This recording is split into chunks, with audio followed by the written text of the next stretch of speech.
जितना ज्यादा मैं सोचती हूँ उतना ही ज्यादा मुझे महसूस होता है कि मेरा पूर्व पति ही मेरे जीवन का सबसे अच्छा आदमी है जो मुझे मिला था। 2 साल में हम एक दूसरे से कभी नहीं मिले। हम पहली बार कॉलेज में मिले थे और एक ही कंपनी में काम भी करते थे। कॉलेज और वयस्क जिंदगी के बदलाव काफी कठिन थे, लेकिन फिर अभी हम दोनों एक दूसरे के साथ थे और तभी मुझे उससे प्यार हो गया था। फिर हम एक छोटे से घर में शिफ्ट हो गए। उस वक्त हमारे पास बहुत पैसे नहीं होते थे, लेकिन मुझे याद है कि वो मुझे कुछ भी दिलाने के लिए हमेशा तैयार रहता था। मुझे हैंडबैग दिलवाने के लिए उसने खाना नहीं खाकर पैसे बचाए थे। मैं एक बिगड़ी हुई शहजादी की तरह थी, क्योंकि वो मुझे कभी घर के काम भी नहीं करने देता था।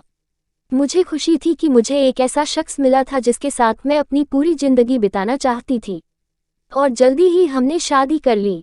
शादी के बाद वो वैसा ही पति बना रहा जैसी मैंने कल्पना की थी। मैंने कहा कि मुझे कुछ समय बच्चे नहीं चाहिए, और अपने परिवार का अकेला बच्चा होने के बावजूद भी वो मेरी बात से सहमत था। मैं नहीं चाहती थी कि वो स्मोक करे, तो उसने कभी नहीं किया। जब मैं बीमार पड़ी उसी ने मेरा ख्याल रखा। शादी में बुरी यादों के साथ साथ अच्छे पल भी होते हैं। मैं स्वार्थी और ज्यादा स्वार्थी होती गई और मैंने उसकी भावनाओं को अनदेखा करना शुरू कर दिया। हमारी शादी में मैं ही निर्णायक होती थी और वो कुछ नहीं बोलता था।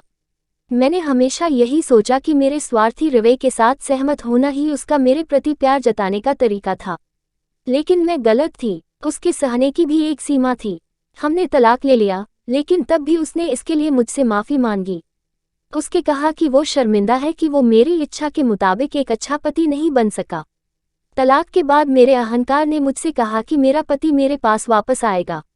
लेकिन 2 साल बीत गए और उसने कभी मुझे कॉल तक नहीं किया। और इस वक्त तक मैं भी ये समझ चुकी थी कि हमारी कहानी अब खत्म हो चुकी है। एक दिन मैं अपने कॉलेज के दोस्त की बर्थडे पार्टी में गई थी। पार्टी से पहले मैं एक ब्लाइंड डेट पर गई थी, लेकिन वो बहुत बुरी थी। कॉफी खत्म होने से पहले ही मैं उसे छोड़कर पार्टी में आ गई। उस पल मुझे अपने पति की याद आई कि वो कितना मृदुभाषी था, कितने प्यार से बोलता था। मुझे एहसास ही नहीं हुआ कि मेरे आंसू बह रहे थे कि तभी एक शख्स ने सामने की कुर्सी हटाकर मुझे टिश्यू पकड़ाया। जैसे ही मैंने ऊपर देखा, मैं चौंक गई। वो मेरा पति था जो मेज की दूसरी तरफ बैठा हुआ था।